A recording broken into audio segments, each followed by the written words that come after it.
This is Seiden Sidetalk, and I'm your host, Rob Seiden. I'm here to talk to you about real law and beyond the law in a podcast series that started this year.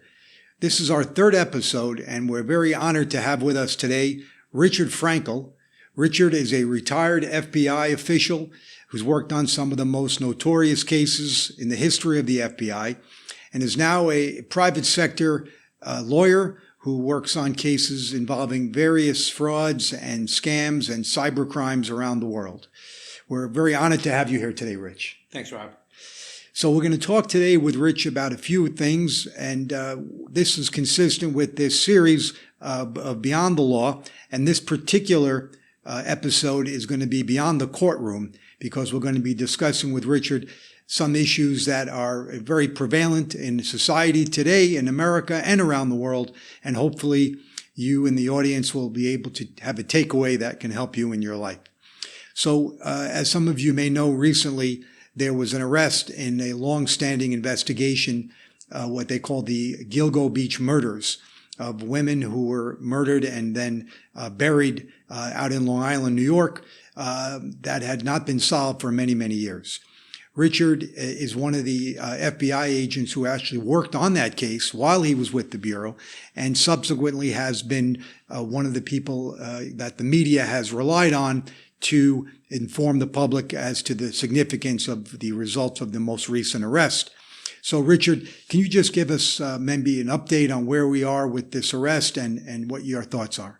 Sure. Yeah, I worked on it when I was with the FBI. I actually was the special agent in charge of the FBI's New York Office Criminal Division. So all the criminal cases were under me, but Gilgo was a major one that was under us. And at that time, we were having some issues with the Suffolk County law enforcement apparatus out there. Can I ask you, when you say it was a major case, a significant case at the time, why is that? Well, just so you know, it actually was not a major case classified by the FBI because it wasn't a federal case. But it was a major case because of, it being in Long Island, what it was believed to be a serial killer. There were at least 10 bodies discovered at the time, and there was no idea as to whether it was one murderer, two murderers, three murderers. They had no idea. So basically what we had was a killing field in Gilgo Beach. And I know you know it, Rob, but that area is down off of Ocean Parkway. It's right to the edge of the town or the village of Gilgo, the hamlet. And before Sandy, it was a very woody area that you could get to very easily just off of Ocean Parkway. So it really became a killing field.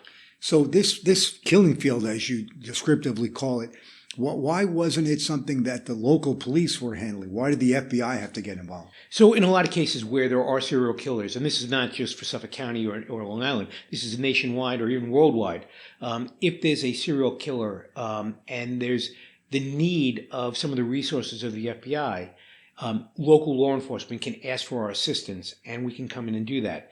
And especially where there are serial killers, we are brought into that. In this case, we were kind of brought in, but then we were stopped from helping them. And it became, almost a political back and forth with the Suffolk County law enforcement at that time because of some other things that were going on in Suffolk County. So this is, let me ask you, Rich, it's a very important theme you're bringing up about how people don't realize, to the extent the government and law enforcement, that there is internal strife sometimes that could impede the investigation and the results of an investigation. Can you just kind of sidetrack for a second here and just explain a little bit about that? Sure. So in a lot of cases, you'll have federal cases, and then you'll have non-federal, local, state law enforcement or prosecution cases. If it's federal cases, the FBI will come in and do an investigation, or other federal agencies will do the investigation. And sometimes we work with local law enforcement on it because it happens in their jurisdiction. So we might have a case here in New York City, and while it's an FBI federal case, we'll have NYPD working with us on a case. The opposite can be true, but only if the FBI is invited in. So if it's a local case, like a homicide, homicides are not federal cases unless there's some other crime associated with it. So a serial killing is actually not a federal crime. It's a local, state, investigation. Right. So we have to be asked, and there is a method for this, where local law enforcement will say, "Hey, FBI, because of your reach, your labs, your behavioral scientists, your negotiators, whatever it is, we want you to come in and help us work on this case." So it sounds like there are times when the expertise of the FBI will come in to help. But is it also sometimes the locals are just screwing things up? Well, it is. And in this case, I will not actually say that they were screwing it up, but they were not working forward in the case. You're being very nice. Because I don't know what was actually going on because we weren't told. Right. But what happened was that they were not moving forward. And they would say FBI, for the press, they would say, "Oh, we've invited the FBI in," but then they would never give us any of the information. They would never let us talk to anyone. They wouldn't give us witness stuff. They wouldn't give us stuff that we could bring to the lab, and also there's a lot of data analytics that we could have gotten and used some of the FBI resources and analysts on, and that did not happen until now. Right, got it. So that's unfortunate also for the families of the victims who are relying on the law enforcement to work together, assuming that they're going to achieve, an outcome that's going to be at least giving them some comfort of what went on here.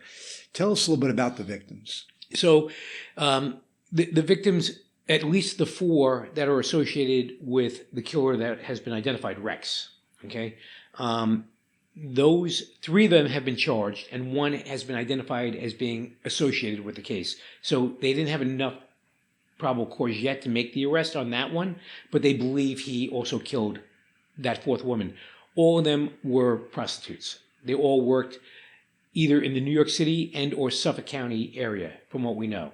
Were they living in this area? Yes, yeah, they were. I believe one was in New York City, but I believe that several were out in Long Island, and they came across, the defendant Rex, or the subject Rex, during his killing spree. And the other thing I want to say is these 4 have been identified. The other 6 that were in the field, you can't say that they are part of the Rex serial killing, but you can't say they're not. They really don't know who killed them yet. The other thing is, and the way I kind of explain it is, you've got these 4 identified bodies that are believed to be killed by this subject. We don't know if there are 4 before them, or 4 after them, or more than that. Just because we have these 4 doesn't mean we got them at the beginning or we got them at the end. Right. And so therefore, law enforcement, they're not even close to ending this case. Right. The way I've described it is, we're now in the meat of the investigation. We're right in the middle. So that brings up a question, Rich. How did this guy get away with this? How do they all get away with it? He lives a double life, it seems like. And, I'm not a psychoanalyst. I've taken some of the classes because I was a hostage negotiator, but I don't know the. This guy's got some background: hostage negotiation, catching serial killers. All right. Well, I didn't capture them. I will say that they were captured after me. But wait a minute, you did catch somebody though. Who did you catch? The guy from the Tom Hanks movie. Oh, the pirate. The pirate, yeah. I was I led the team when we went overseas to get the pirate, and I have worked other cases. I've worked organized crime cases. I've worked terrorism cases, financial cases, and some negotiations. But that pirate, that was the Somali. That was the movie we said. Captain Phillips. Captain Phillips. When he said, "I am the captain." I am the captain. Yeah. Exactly. And we kind of joked around. Like from one of the pirate movies. And that was a great case too. And, we worked with the Navy on that, on that case, with NCIS. It wasn't just FBI, but it was a great case. And that captain is still in jail. So right. It was good. He pled guilty. It was a good case. Was it? So back to this guy, Rex Huerman. Yep. So he for over a decade, this guy was committing at least 4 murders, maybe more. Mm-hmm. And, no one really was able to determine that it was him doing it. They weren't doing surveillance on him. Is that right? Yeah. In fact, from what I understand, and again, this a lot of this is public knowledge now. In fact, most of it is. We did the investigation, and they were being investigated from when the bodies were identified, which I think was 2010. Okay. And, investigators had worked on it from that point on. Again, I was there during like the 2014, 2013 time period. And the DA of Suffolk and the chief of department of Suffolk, both, they didn't invite us in well. In other words, they didn't want to coordinate with us for other reasons not associated with this case. Both of them have been convicted, and both the chief of department has done 5 years in jail, and the DA is currently in jail. So you're saying that the chief prosecutor in the county where these murders occurred and the chief police official in the county where these murders occurred are now in jail? Well, the chief of department, James Burke, is currently out. He did 5 years, but he went in, and it was unrelated to this case. No, I know. But he did go in and do 5 years. And currently, the DA, again for different charges, is in jail, and he's, I think, in there for at least a couple of more years. So during this time that we're talking about, there was a lot of contention with the FBI, okay, and the federal law enforcement. Yeah. So they're out, and then a new DA comes in, and he starts the process of trying to bring back the task force. And he does some work, but it doesn't, it didn't move forward too much, but there was some work. There was a new police commissioner who came in, and they started that process of trying to get the ball, rolling and working on this case. But I will say, when the current DA, Ray Tierney, came in, this became one of his major focuses, and he established a task force, and it was FBI, the DA's office, the police force, the New York State Troopers, Nassau County DA, Nassau County Police, other agencies were all put into this task force, and they were given the job of finding, who did it. And within months, Rex's name came up on the screen. It was by the way, it was actually a New York State Trooper who actually saw the name for the first time. So what's the moral of the story there? That and I come from a task force, and you know that. I was on the Joint Terrorism Task Force for most of my career. And I love the FBI. I think the FBI is the premier federal law enforcement agency. I'll stand up for it and stand behind it, till the day I die. But a task force brings to the table so much more, because it actually brings all the attributes of those agencies, the authorities of those agencies, and the investigative knowledge of those agencies, and puts them all together. So sharing information, communication, leads, following up on leads, laws, resources. Gotcha. If I do a case and I'm going to go to the airport, I can't do searches without search warrants. Customs and Border Protection, or ICE, DHS, under certain circumstances, they can do searches without, because they're doing border searches. So if we can use their authority sometimes, they can do stuff that we can't do. IRS can do things that we can't do. FBI, we can do certain things that they can't do. So you bring them all together. Gotcha. So it sounds like part of the moral here is that, moral of the story, this guy got away with it in some part because of the disunity between law enforcement agencies. He was out there most likely longer than he should have been.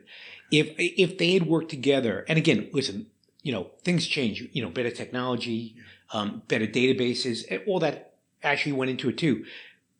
But if all these agencies were able to work together now, the way, 5 years ago, 7 years ago, Gotcha.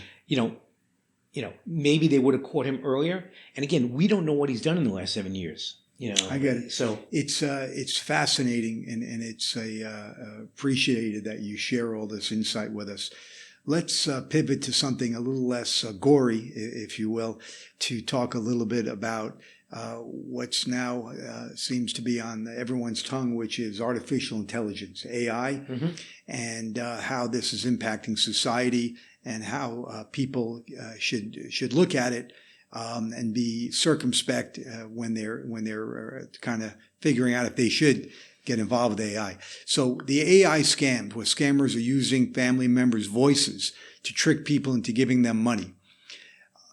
Tell us a little bit about that and how we can protect ourselves from these types of scams. Yeah, so I mean, these scams at a lesser degree have been going on for years. You remember the Nigerian email scams that everyone got? This is the growth of that. It's grown out of that. So what we now have is you'll have the bad guys, and they could be anywhere in the world. They could be in the next building over, or they could be in Russia, they could be in Iran, China, South America. We have no idea. What they'll do is they will either through your social media or through getting into your emails, your texts, some method, they'll find a way to get your voice. Okay? They'll listen to the show. They'll get your voice. And they'll put it into an algorithm. Just 1 second. Point of information. Please do not hack into our podcast to steal my voice to try and scam someone. My wife is onto it. She knows my voice very well, so please don't do that. Okay. Please go ahead. So they will take your voice, and what they'll do is they'll put it into an algorithm that is now in a computer. And it used to be that they would just try to put voices in the background. So they would call, instead of calling you, they would call your great aunt and say, Robert's been either he's in a terrible accident, he's being arrested, or he's been hurt. And you need to send money right away. You need to go down to the 7-Eleven, or you need to go to one of those other wire services and send money right away. And I talked to somebody about 2 months ago about this, a cop. And he almost did this exact same thing. He almost went down to the 7-Eleven and was going to send about $5,000. Wow. Because he thought his kid was in trouble. Really? So now they think that you're injured. And they called the great aunt and they say, he's in a hospital and they've started to do work, but the hospital is they're being in pain because they don't take his insurance. And they need $5,000 at least to get, to do more than just the life-saving stuff. Mm-hmm. And so your great aunt, who doesn't know any better, will go, oh, that's terrible. And she'll send the money. Or she may say, well, I have to talk to Robert before I send the money. I have to talk to him. So what they'll do is they'll then go into that computer that has your voice on it, and they will actually type in something and have it said. Wow. And it's so good. And if you put in background and crackling noises, it will sound like you. And so even though your great aunt or your wife knows your voice, in a panic, in a heightened situation, they may not realize right away that this is an algorithm. Right. And so that is what's going on. And people are getting suckered into it all the time. And when I say suckered, it's not kind of their fault. It's so good. It's believable. Yeah. And so, like I said, this cop, a detective, he was told that his son was arrested on some terrible charges, and they needed to he needed to send money down for bail because it's a small town in Florida. They wouldn't let him out, blah blah blah, but he had to send the money right away, and it had come actually into the grandfather, and the grandfather was calling now the father, who's the cop, and so he's driving to 7-Eleven, and while he's driving, he goes, you know what? Before I do this, let me call Johnny and see if he's how bad this is. Calls Johnny, doesn't pick up the first time, calls him again, picks up. Johnny was asleep in his dorm room. He goes, why are you calling me? I was out last night, and it was nothing. Wow. But that saved him $5,000. Yeah. No, that's an excellent example. And, people just need to be, conscious of these scams now. This is like you said, it's an outgrowth of the Nigerian letter scam. Yeah. And the way, there are some ways you can protect against it. One is you can have a code word. If something is like that, you just have a code word. Second, if you get that, you can at least, while you're doing all that, everyone's got 2 phones in their house, or they've got, the house phone. And while this is going on here, you call the person's number. Now, you have to be careful of that, because if they've hacked into the person's phone, they may actually be somehow, they may have been able to get the number, but you still do that. That's a way that you can check on it. Another way is to do a FaceTime, because they can't do we're not there yet where they can take your image and do that. So if you at least get to FaceTime them, and you see, it's Johnny holding it up while he's in bed, and the, 14 beer cans behind him, you kind of know he's okay. And so there are certain things that you can do to make sure that if this happens, maybe it Verify. did not happen. Trust but verify. Trust but verify. Start the process. Right. Going of doing what you need to help the person, but try to find a way to verify. Another good way is if you know any of their neighbors, just call up the neighbor and say, "Hey, can you go check on them?" Right. Wow. Great advice, Rich. Really appreciate that. This has been a very fascinating episode. We're winding down on time here, but the message is really on both of these matters seems to be trust but verify. And so thank you, Rich. Cheers to you and all the hard work you've done for this country and Thank you. Continue to do. And thank you all. We'll see you at the next episode. Take care.